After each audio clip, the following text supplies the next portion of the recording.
In this lesson, I'm going to show you how this company's organogram was built. So, apart from the text that are shown here, the other things that you've seen here are the text boxes and the arrows, and of course the coloring of those arrows.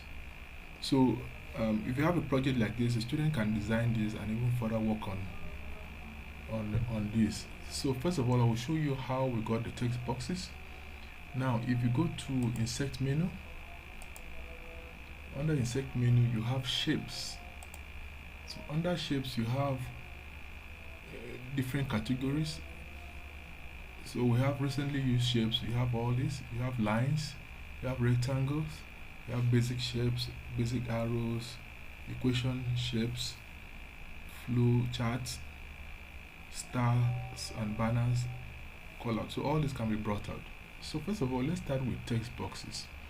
You know that if you have a rectangular shape, you cannot write on it except to use a text box. So if you bring out a text box, for example, just watch. Immediately I draw and release my hand. See, the cursor is blinking for me to type something inside it. But at the same time too, you can see that the formatting shape style is shown here.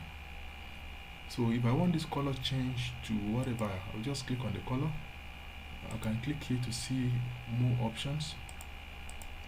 If I want it to be even filled up, so I have option to do that.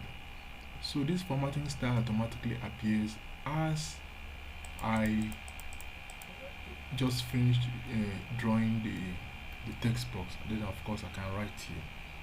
I can write inside here to see network. So that's how we can format this text. So we can even further work on this to improve on it and to make it beautiful.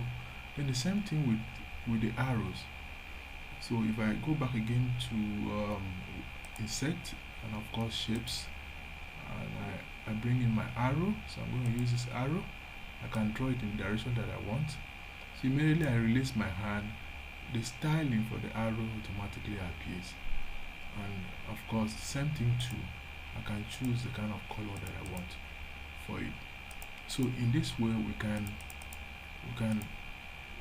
bring in arrows and format it by choosing appropriate styling, and we have our text boxes where we can write and of course format it the way we want it, so we can use it to improve on what is here. So you can give it to the students to redo this with beautiful text boxes, well formatted, well styled, and arrows too for that purpose. And of course even the names that are here will now be in boxes, so they can come up with a beautiful thing that we can use. Thank you for listening.